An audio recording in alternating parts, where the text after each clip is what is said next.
అందరికీ నమస్కారం అండి. ఈరోజు ఒక మంచి ఇన్స్పిరేషనల్ స్టోరీతో మీ ముందుకు వచ్చేసాను. Welcome back to our channel positive webs in Telugu. Parvathipuram అనే ఒక ఊరిలో శివయ్య అనే ఒక వ్యక్తి ఉన్నాడు. అతను ఒక కొట్టు అంటే కిరాణా కొట్టు పెట్టుకొని జీవిస్తూ ఉన్నాడు. ఆ శివయ్య దగ్గర గోపయ్య అనే ఒక వ్యక్తి పనికి చేరాడన్నమాట. అది అతను 6,000 జీతానికి, నెలకి 6,000 జీతానికి గోపయ్యను పనిలో పెట్టుకుంటాడు శివయ్య. అతని స్థానంలో ఇంతకుముందు చాలామంది వచ్చిపోయి ఉంటారు. ఎందుకంటే ఆ ఊరిలో ఏ వ్యాపారి అయినా సరే పని వాళ్లకు ఏడాదికి 1000 పెంచాలని గ్రామాధికారి నియమం పెట్టారు. వాళ్లకు ఎక్కడ 1000 రూపాయల జీతం ఇవ్వాల్సి వస్తుందా అని శివయ్య చాలా తెలివిగా తన దగ్గర పనిచేయడం, 11 నెలలు పూర్తవగానే ఏదో ఒక కారణం చెప్పి వాళ్ళని తీసేస్తూ ఉంటాడు. ఇది శివయ్యకు అలవాటైపోయింది. అంటే అది అతని తెలివి అని కూడా అనుకుంటూ ఉండేవాడు. అలాగే గోపయ్యను కూడా తీసేశాడు. అప్పుడు ఎంత వెతికినా శివయ్య కొట్టులో పనిచేయటానికి ఒక్కరు రాలేదు. చాలా రోజుల తర్వాత రామయ్య అనే ఒక వ్యక్తి పనికి కుదురుతాడు. అది 10 నెలలు పూర్తయ్యాయి. రామయ్య 10 నెలలు ఆ శివయ్య కొట్టులో పనిచేశాడన్నమాట. ఒకరోజు శివయ్య దగ్గరికి, అయ్యా నేను ఉద్యోగం మానేస్తున్నాను అంటాడు రామయ్య. ఎందుకని అని ఆశ్చర్యంగా అడుగుతాడు శివయ్య. ఇంకో నెల గడిస్తే మీరు ఎలాగో నన్ను కొలువులో నుంచి తీసేస్తారు కదా, ఎలాగో నాకు జీతం రాదు, ఎలాగో నన్ను ఉద్యోగం మాన్పించేస్తారు, దానికి బదులుగా 1 నెల ముందుగా నేనే వెళ్ళడం మంచిది కదండి అని బదులిస్తాడు రామయ్య. దాంతో ఏం మాట్లాడాలో అర్థం కాక ఇప్పటికే కొట్టులో పనిచేయటానికి ఎవ్వరూ రావడం లేదు అని ఇతన్ని కూడా వదులుకుంటే కష్టమవుతుంది, ఇప్పుడెలా అని మనసులోనే అనుకుంటాడు. కాసేపటికి కొత్తది వెతుక్కుంటావా అని అడుగుతాడు. ఎవరు? శివయ్య అడుగుతాడు తన రామయ్యని. అప్పుడు పక్క గ్రామంలో భీమయ్య గారి కొట్టులో చేరుతాను, నెలకు 18,000 ఇస్తానన్నారు, కాబట్టి నేను అక్కడ భీమయ్య గారి కొట్టులో చేరతానులేండి అని చెప్తాడు రామయ్య. అయితే నేను ఆ డబ్బులు ఇస్తాను, ఇక్కడే ఉండిపో అంటాడు శివయ్య. అలాగేనండి ఉంటాను అని బదిలిస్తాడు రామయ్య. ఇదే పని ముందే చేసి ఉండాల్సింది, ఆలస్యమైనా ఇప్పటికే మంచి నిర్ణయం తీసుకున్నా, ఉన్న వ్యక్తిని జాగ్రత్తగా పనిలో ఉంచుకుంటే చాలు అనుకొని మనసులోనే అనుకుంటాడు శివయ్య. కానీ ఇప్పుడు శివయ్య తన మనసులో నేను తెలివిగల్లవాడిని అనే ఒక భావన అనేది ఉంది. కానీ అసలైన తెలివిగల్లవాడు రామయ్య. ఎందువల్లంటే అతని కొట్లో ఎక్కువ జీతానికి ఉద్యోగం దొరికింది అని చెప్పడం వల్లే కదా ఎక్కువ జీతం ఇచ్చి పనిలో పెట్టుకున్నాడు. ఇదే పని వేరే జీతగాళ్ళకు కూడా ఇచ్చుంటే ఎవ్వరు కూడా అతని కొట్లో పనిచేస్తూ నమ్మకంగా ఉండేవాళ్ళు. అప్పుడు ఆ శివయ్యకి కొంచెం రియలైజ్ అయ్యి గుణపాఠంగా మారిందన్నమాట. కాబట్టి ఎప్పుడు కూడా మన అవసరాలు మాత్రమే చూసుకొని మన వైపు మాత్రమే అస్సలు ఆలోచించకూడదు. ఒక్కొక్కసారి మన తెలివితేటలు మన కొంప ముంచుతాయి అని చెప్పటానికి ఇదే ఒక నిదర్శన. కాబట్టి ఎప్పుడు కూడా మన స్వార్థం మాత్రం మనం చూసుకోకుండా అవతల వైపు కూడా మనం ఆలోచించాలి అన్నదే ఈ యొక్క కథ సారాంశం. ఇప్పుడు మరొక సరదాయిన కథతో ముందుకు వచ్చేసాను. ఒక అందమైన తోట.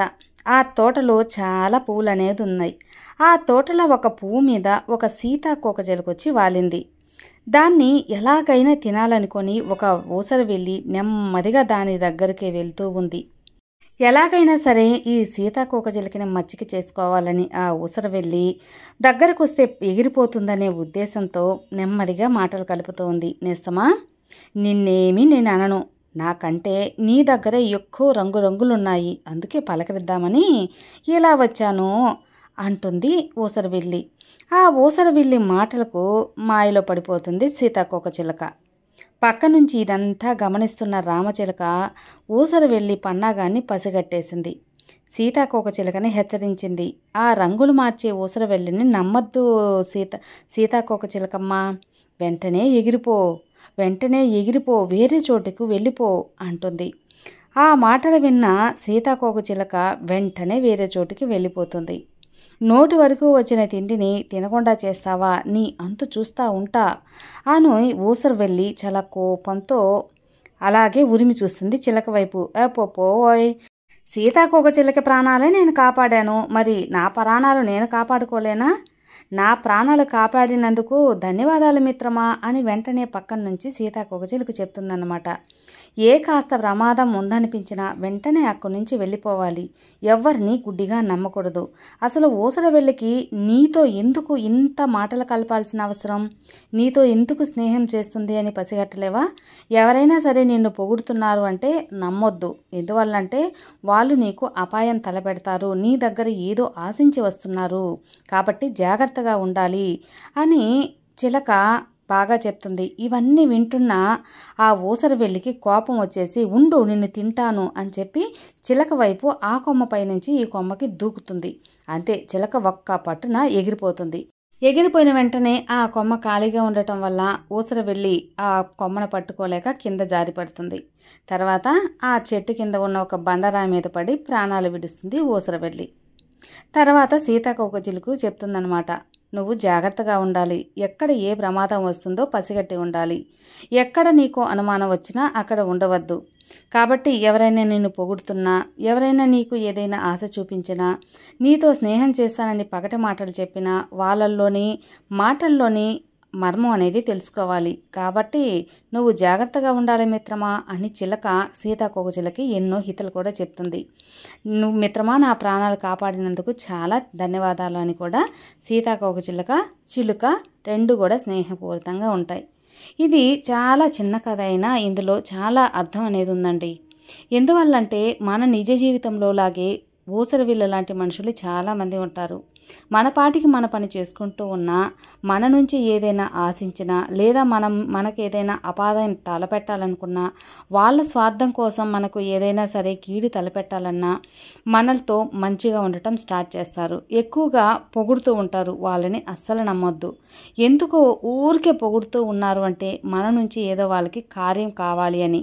అలాగే మన నిజమైన స్నేహితులు మన మీద ఎప్పుడూ కోపంతో తిడుతూ ఇది చేయొద్దు అది చేయొద్దు అంటుంటారంటే మన గురించి వాళ్ళకి హక్కు ఉంది కాబట్టి, మన గురించి వాళ్ళకి జాగ్రత్త ఉంది కాబట్టి, మన మీద అధికారం ఉంది కాబట్టి, మన మంచి కోరుతున్నారు కాబట్టి మనల్ని తిడుతూ ఉంటారు.